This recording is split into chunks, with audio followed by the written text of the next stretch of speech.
Hear the word of the Lord as it is written in chapter 16 from the book of Numbers. In this reading, we will hear about those rebellions, Korah, Dathan, and Abiram, and their followers.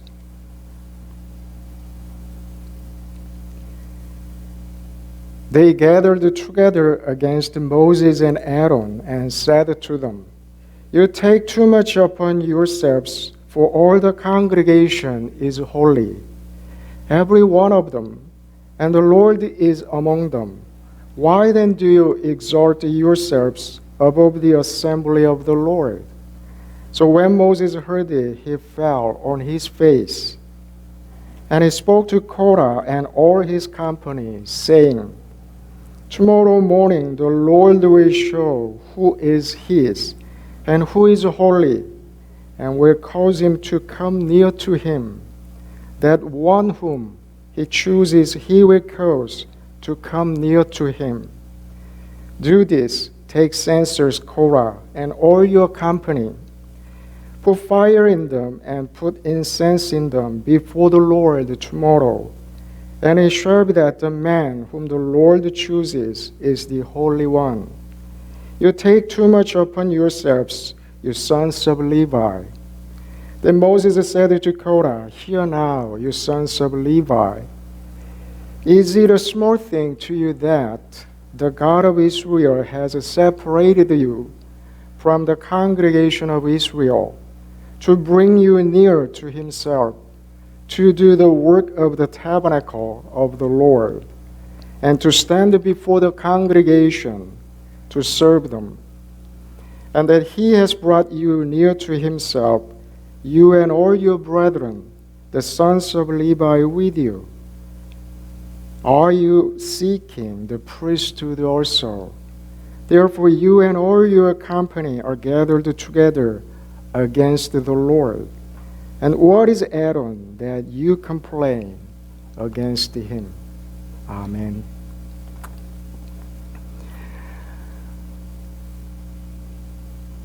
Moses was called and he was chosen by the Lord so that the Lord would send him to Egypt and that he may bring back the children of Israel from Egypt. Because at that time many children of Israel lived in the land of Egypt. In the beginning they came into the land as the guest of the nation because Joseph did a wonderful thing for the Egyptians, and he wisely prepared for the coming drought, very bad years. So after that, every person in Egypt perhaps appreciated what Joseph did, and they really welcomed his family members. But later, a new king came to the throne, and many years later, they did not. The king and the people in Egypt did not remember anything about Joseph did. And they thought the Israelites could be joining their enemies when enemies attacked them. Because of that thought, king of Egypt, Pharaoh, put the Israelites into very harsh work.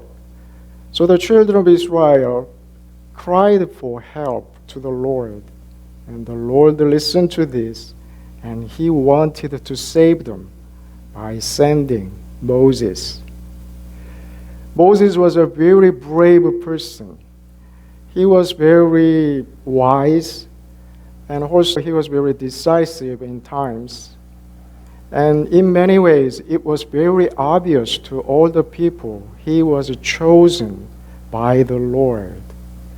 If we remember what he did for the Lord and for the children of Israel, perhaps we can understand he really was chosen.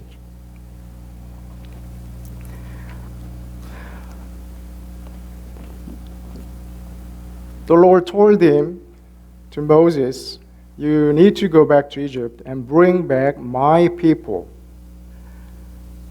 But it was not that easy because Moses did something wrong in Egypt, And at the time, King of Egypt was the most powerful person on earth. So it was not easy at all to stand before him and to tell him what to do. But Moses bravely, he went back to Egypt and he challenged the king and told him, you should let the children of Israel go. But King of Egypt was not persuaded that easily. He was very stubborn. He didn't want to send the children of Israel.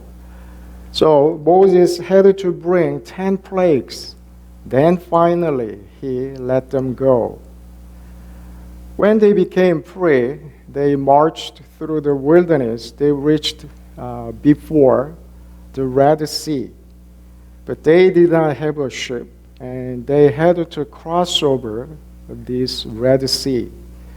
And Moses raised his staff in his hand, and by doing this, he divided the land.